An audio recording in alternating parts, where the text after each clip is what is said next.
This is the Detroit Sports Podcast Network. Do you play FanDuel and feel like you aren't creating consistent money-making lineups? Go over to the DFS Doctors on Twitter at the DFS Doctors and DM them with promo code Detroit Sports to get a free trial for their analytically formulated 70% lifetime profit rate NFL and NBA lineups. The whole purpose of playing daily fantasy sports is to get out there and compete and give yourself a chance to win. So go over to the DFS Doctors. Let them help you. They have analysts on staff that look at the best optimal lineup that you can put out there to win money. So why not take advantage? At the DFS Doctors, promo code Detroit Sports. CBD is a game changer sweeping the nation. This hemp extract is the natural way to elevate your mood, eliminate aches and pains, reduce anxiety, and keep you sleeping all night long. It can even cut your workout recovery time in half. Get in the game today with 20% off all orders of CBD and lavender products from Lavender Lane, a lavender farm located right here in Milan, Michigan. Just go to lavenderlanemi.com today and enter coupon code Detroit for 20% off your entire order. Guys, look, these amazing products are infused with calming lavender to maximize their effectiveness, meaning your CBD items only take minutes to take effect, which is way quicker than those pills you were about to swallow. On top of it, they are perfect for men and women. Lavender Lane has lab-tested CBD creams, tinctures, and roll-ons that are perfect for any situation, even if you're on the go. Put your health back in your hands by heading over to lavenderlanemi.com and entering coupon code Detroit for 20% off your entire order of CBD and lavender products. What do you have to lose? Your satisfaction is guaranteed or your money back. So if you need lavender gifts for your loved ones or just looking for the natural way to ease your discomfort with CBD, go to lavenderlanemi.com and use coupon code Detroit to unlock these miraculous benefits of CBD and lavender. That's lavenderlanemi.com. And remember, use coupon code DETROIT for 20% off your CBD and lavender products from Michigan's own Lavender Lane.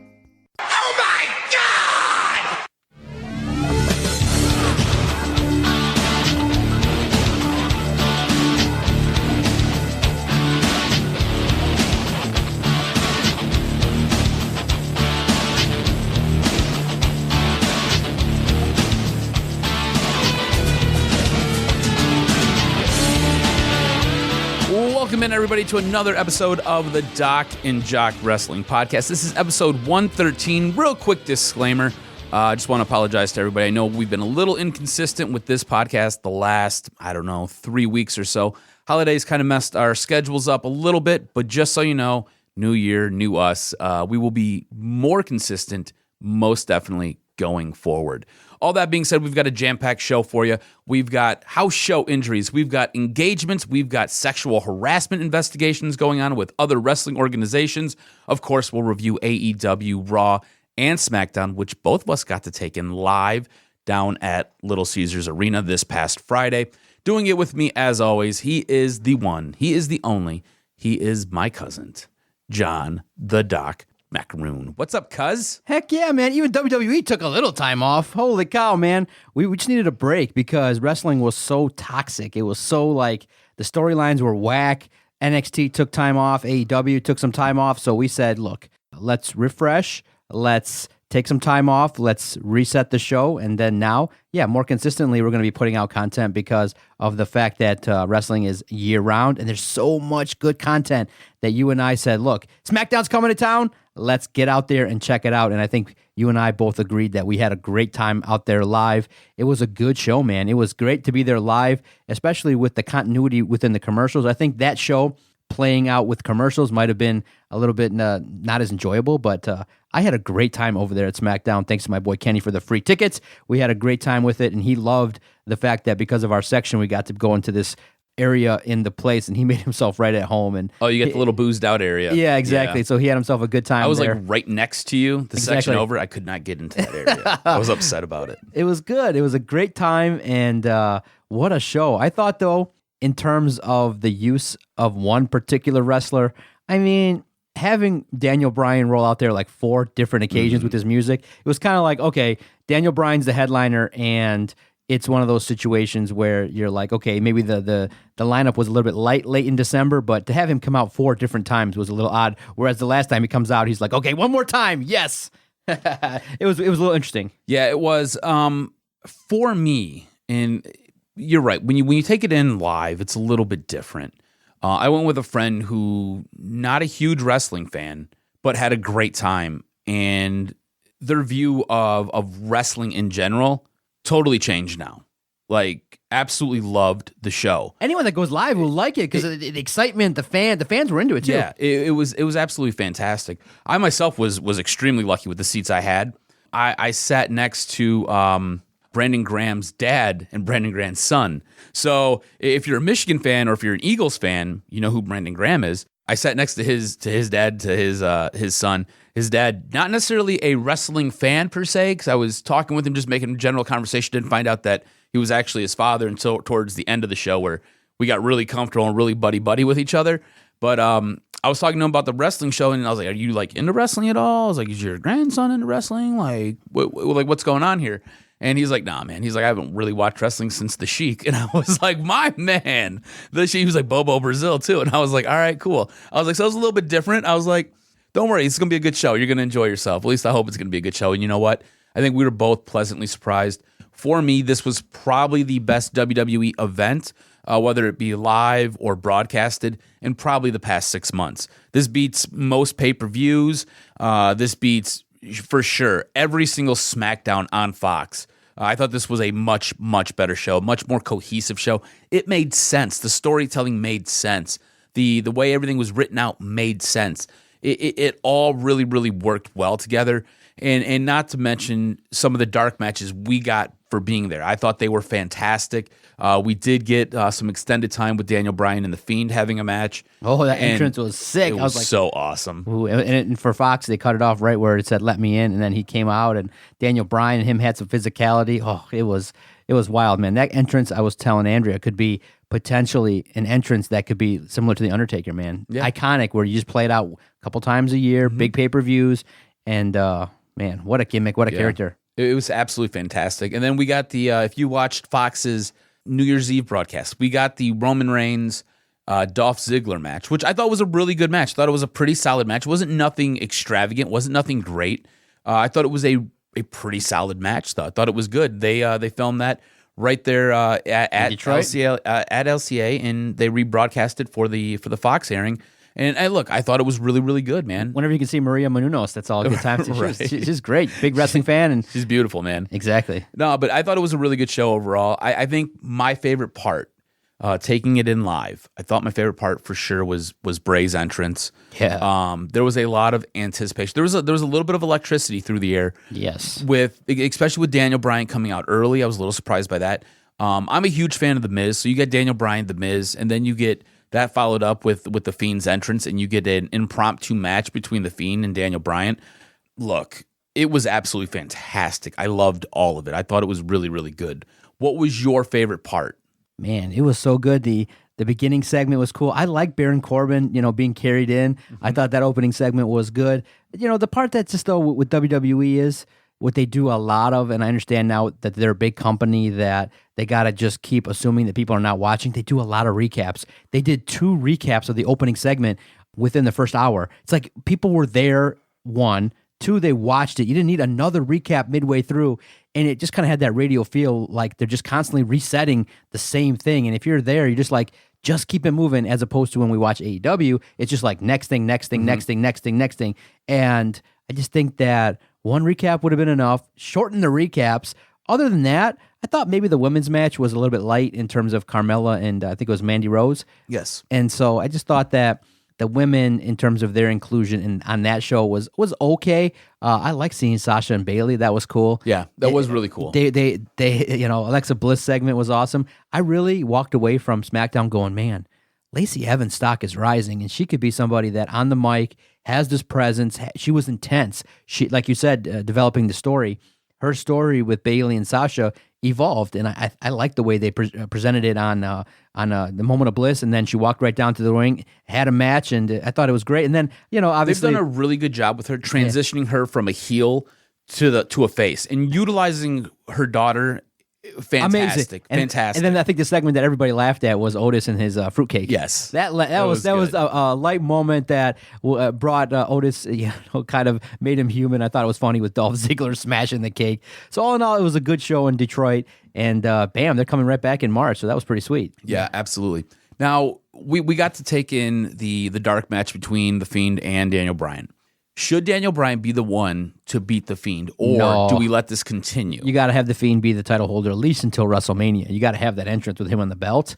You got to carry it out for a little bit longer. So I think that you play off the fact that it's now going to be Daniel Bryan and him at the Rumble, and then you kick that off into whatever the next feud is. Maybe The Miz and Daniel Bryan can reignite a feud, or somebody else has to maybe interfere, or Daniel Bryan will not win, and then as a result of maybe the interference of somebody else, that could potentially kick off a feud. Daniel Bryan needs to kind of veer off from the title for now.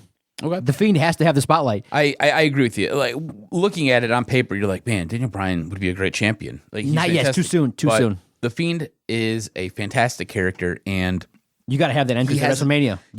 He hasn't had the belt long enough. Exactly. So, no, I agree with you. The soonest should be Mania. The soonest. And you got to have that entrance. I mean, think about it. That belt, the entrance, 90,000 people outside. Holy cow. You'd blow that opportunity, or at least he's got to be in the title match. Yeah, absolutely. You're right. It's the biggest gimmick. It's the biggest one. As we kind of move forward to what we're going to get tonight on SmackDown, we're going to continue this build between The Fiend versus Daniel Bryan. Again, this is tracking towards WrestleMania, or towards the Royal Rumble. We're also going to get more Roman Reigns, more Baron Corbin. It'll be interesting to see what they do with the ladies. You do have Lacey Evans, like you talked about. Lacey Evans, Sasha Banks, Bayley. It's going to be interesting to kind of see how they continue to build on that story, because that too is getting a nice little push towards the Royal Rumble.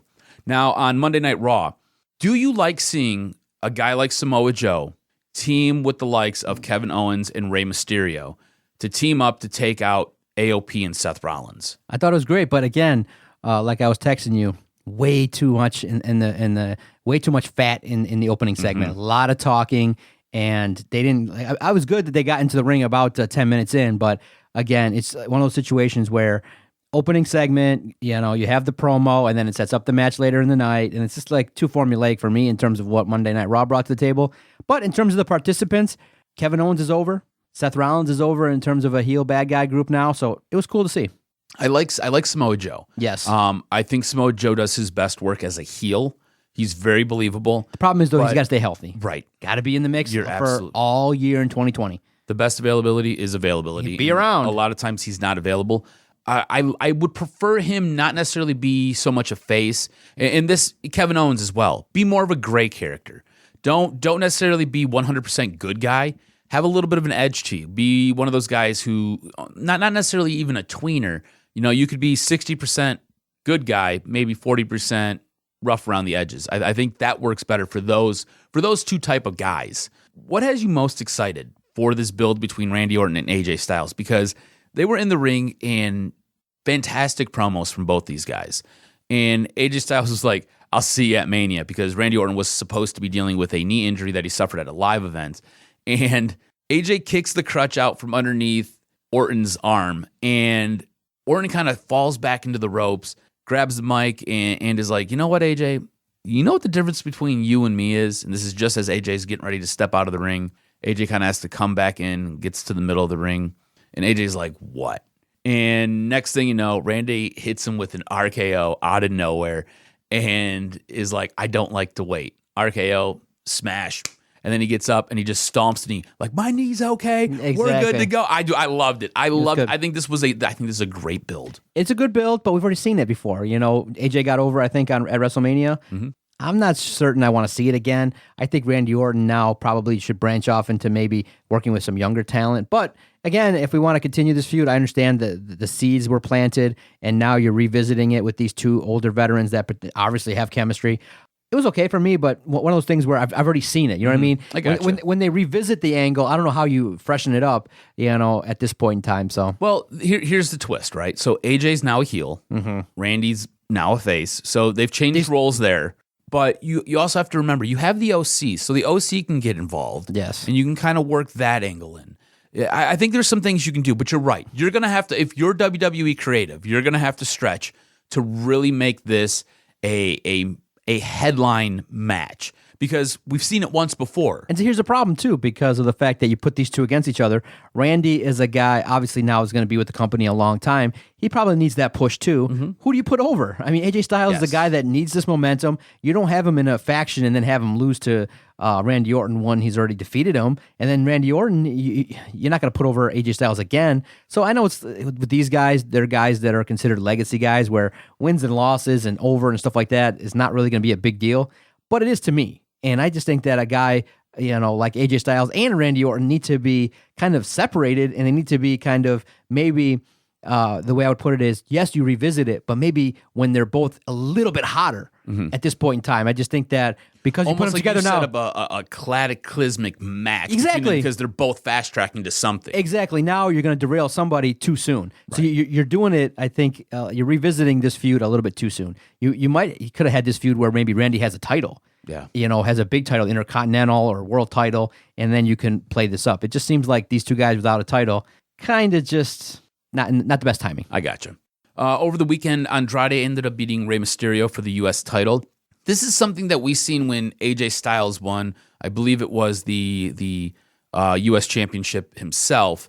Do you like seeing title belts change you at have house shows? The reason why you do that is you have to kind of every once in a while sprinkle the notion that something could happen in a title match. And now it's happened consecutively at Madison Square Garden. Yes. So I think that you need to do it at a different show. And I think that lends credence to, remember, you have to have this believability that you might be missing something if you miss a house show, because those ticket sales kind of are dipping a little bit in terms of the live show versus the house show.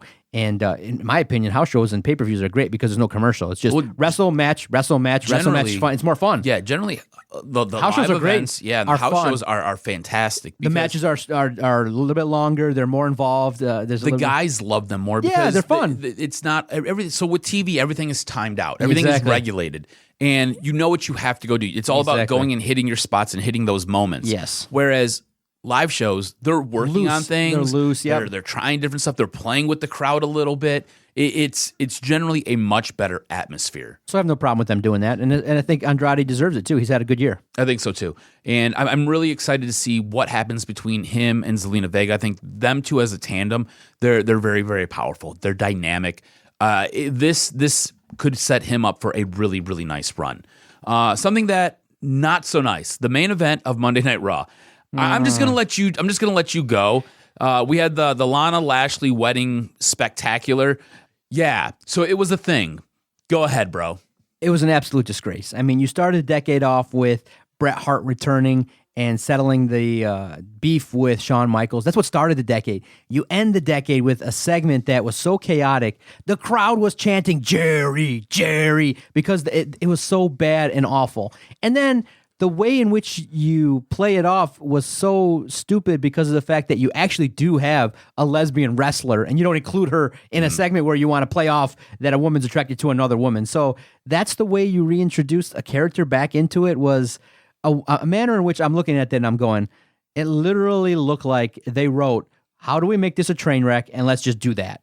And then the worst part was, I want to touch real quick on your you have a lesbian wrestler. So Sonya Deville is openly lesbian. Openly. And this segment specifically, I feel, was a little bit distasteful and a little bit disrespectful to the lesbian, gay, trans community. Like, I don't think it does anything to help Liz move Morgan any of that literally forward. She should have cost herself her job by saying, I'm not doing it. Period. You want to put me in this? She reads it and goes, no. Just fire me on the spot. Forget it. I'm not. If you're gonna have me come out and do this and reintroduce myself as a character after a concussion, and this is what I do, no, just let me go and I'll sit on my ass. It's not worth it. In a manner in which that's how you're gonna be introduced. And then unfortunately, it just seemed like there was no credence given to what could happen. I mean, Bobby Lashley had so much makeup on, it rubbed off on Lana, and the internet went crazy with that. I just was like, this is you love that moment because you were blowing my phone up. I was dying because all the memes. The best part is when you watch wrestling on the Twitter where people were like, what is this? Why has Lana got black shit on her face? And, it was so chaotic. I just felt like that the sick part was I felt like everyone in the back loved it. I felt like they were like, this is crazy. Everyone loves it. Everyone's. Vince McMahon, this is good shit. This is good shit. it was distasteful, and I didn't like it. So at the end of the day, I just thought that, okay, I can see why Raw's ratings are way down, and prior to the holiday, they hit some new lows. It's just not something I want to see, and it just seemed like this is kind of Vince being a heel. Like, okay, you guys don't like it, I'm just going to top it by putting out a segment that was the utmost chaotic and messed up that you're ever going to see. So it was a terrible way to end Monday Night Raw. Oh, a big cake. I wonder who's in it. There was no evidence. I mean, you could at least had someone else in it. Maybe even, Liv Morgan pop out of it. He should have popped out. Vince should have popped out and said, "We aired this," and and then just go to the, you know what I mean? Anything but that. Anything but having a predictable segment that was a train wreck. I just thought that a show run by Paul Heyman would be chaotic, but not to that degree. It was disappointing at the highest level. Yeah, it wasn't great. Something that was great. We had an opening fantastic match between Cody Rhodes and Darby Allin to kick off AEW's episode this week. We talked about this last week, and I think we're going to continue to talk about it until it happens. But isn't it time for Darby to get a big win on TV? I mean, how do you keep putting this guy over and no wins? Right. I don't understand it. Like, if you look at, and they talk about records, right? If you look at his record, I think he's got 2 wins, and I think he's got 6 losses. Yet he's one of the most over guys in the company, and he's got a losing record. I don't understand what we're doing here. It's weird. I get that Cody had Arn Anderson as his manager, and I get that Arn Anderson was giving direction and kind of helped Cody pull this win out. I don't know if we're transitioning to a heel Cody or what we're doing here, but dude, Darby Allin, by hook or by crook's got to get a big win at some point. I like Cody's association with Arn Anderson. I do too. I like it a lot. I think it brings some credibility. I like the way that the crowd popped it. The crowd there in Jacksonville was hot. It was a good match too. A lot of good spots. I love the suicide dive from Darby Allin. In terms of wins for him, I may maybe take a different approach in that when you have a guy that is a good worker and you're starting to build his character and you start putting him in with the likes of Cody Rhodes and things like that, sometimes the wins don't necessarily, you don't need to have them to put you over. While I agree with you, and I think we eventually it's going to have to happen, yes. While I agree with you, and I think we both subscribe to very similar theories. A lot of times it's the journey for the character, right? Yes. It's the struggle that gets everybody on board. So when they finally do get that win, they pop hard. What you're saying is that he's bordering on the fine line of becoming an enhancement talent and being viewed as someone that's not credible. And they got to start that process now of making him credible. Exactly. He can't just be this guy with the mask. Let me put it to you like this. So we took a week off from AEW, right? They didn't air anything last week. He had a couple matches where going to the ring, I was like, cool, he's going to lose. I don't know if it was because we had a week off. I don't know if it's supposed to be new year, new him. I don't know. I thought he had a legit shot to win this match. Okay. I thought he did. No. Because in my head, I'm like, you got to put him over at some point, right? Because like you said, he's starting to border on high-quality enhancement talent. So you got to put him over, and I was like, this would be a fantastic way to do it. He gets a surprise win over Cody here. It doesn't have to, it has to build whatever the story is, and it has to help build this character, but it doesn't have to be the be-all, end-all, but he has to win, and he just hasn't won yet, and I'm at a loss here. Jon Moxley had a match. It was a good match.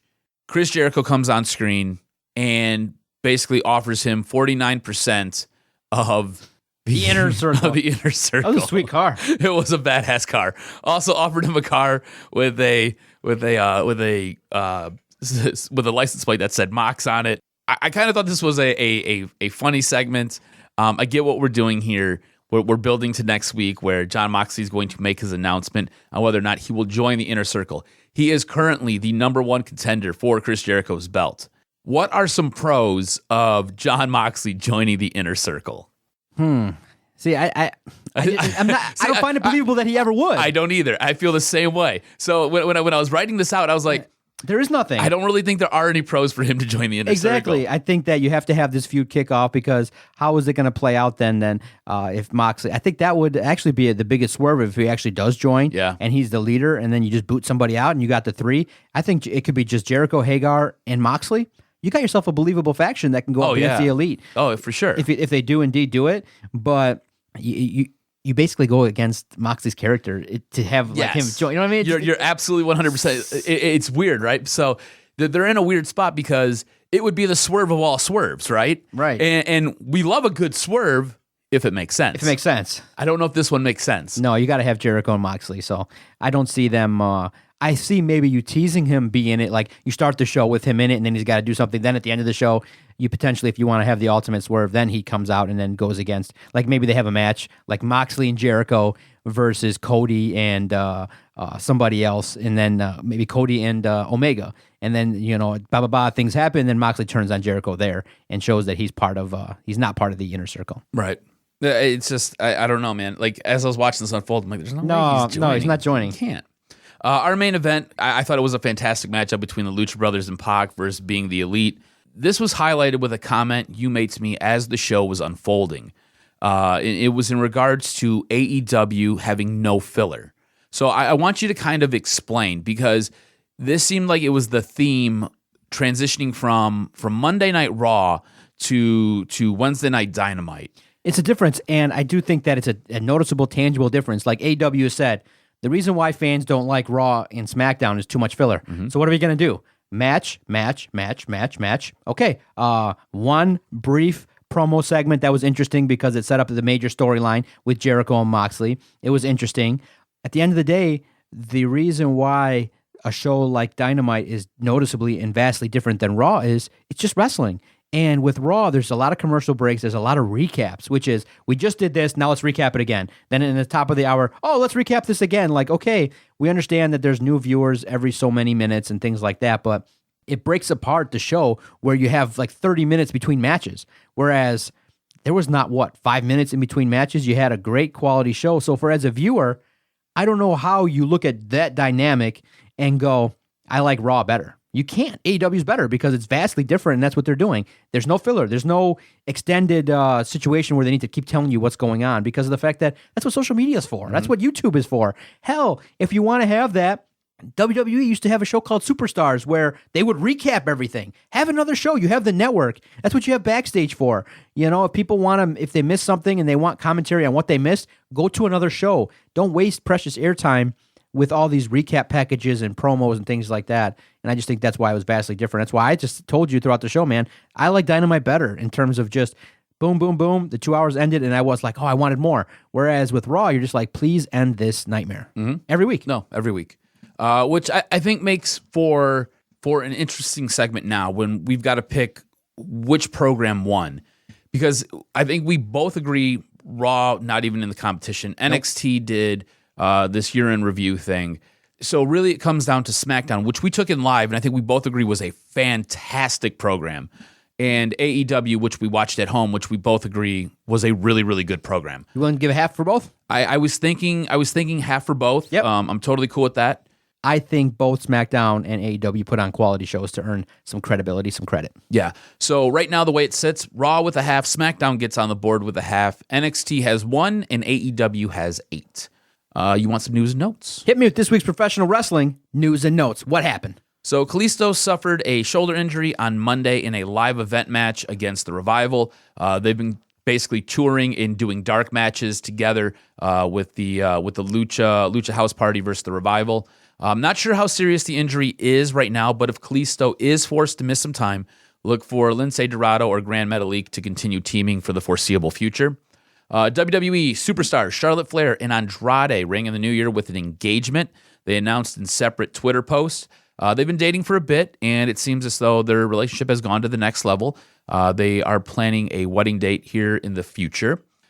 Impact Wrestling has a bit of an ongoing situation. An Impact official was accused of sexually harassing a former talent and using a possible contract extension as leverage to get the talent to sign a non-disclosure agreement. In a statement made to Wrestling News World, Anthem said, Anthem confirms that an allegation of inappropriate behavior made by a member of Impact Wrestling executives team was made by a former talent, but not until many months after the talent had been released. These allegations play no part in the decision by Impact Wrestling to release the talent. Once the allegation was made, Anthem engaged an external human resource consultant to conduct an investigation, who retained independent counsel for advice on the matter. An inquiry was held in consultation with the complaint, and the allegations were proven to be completely without merit. This matter is closed. No disciplinary action was deemed necessary, and none was taken. So interesting that Impact has. It just seems like whenever something shitty happens, it involves Impact. This is a company that at one time did challenge WWE briefly, but did challenge them and had fallen on hard times, had been picked up, and it just seems like they haven't really been able to find their foothold. It's really, really weird, and it's kind of a shame that stuff like that happens. But at the end of the day, nothing was proven, so that's what happens. So you move on. Nope, you're absolutely right. Absolutely right. So move on and learn, and make sure it doesn't happen ever again. Yep. And that'll do it for this week's wrestling news and notes. Thanks, everybody, for tuning in. You can find any podcast that we air here on the network anywhere your favorite podcast is found. Thanks so much to the sponsors of the podcast. We greatly appreciate Flick Chat, the best place to go to chat about professional wrestling. All you got to do is head on over to your favorite app store, whether it be Google or via the app store there with your iPhone. And all you got to do is find Flick Chat, and you're entered into Detroit Sports' newest chat headquarters. We debate all things in Detroit sports. We debate wrestling. We talk about angles. We talk about why WWE has fallen way off with their programming. It's a great place to go and chat. And if you're a fan of podcasts, you can air and find your favorite podcast right there via Flick, a great sponsor of the network. Make sure you go find it today. Enter into Detroit sports' newest chat headquarters. Thanks, Adam, so much for being part of this podcast. You can follow Adam on Twitter at AdamRSCROZ. Follow the network at Detroit Podcast. Feel free to message anytime. We definitely are engaged, and we love watching wrestling, and we're big fans, and that's what makes it fun. When we're at these shows, we can tweet out and have a good time with our growing sports community. Thanks, everybody. We'll see everybody next Friday.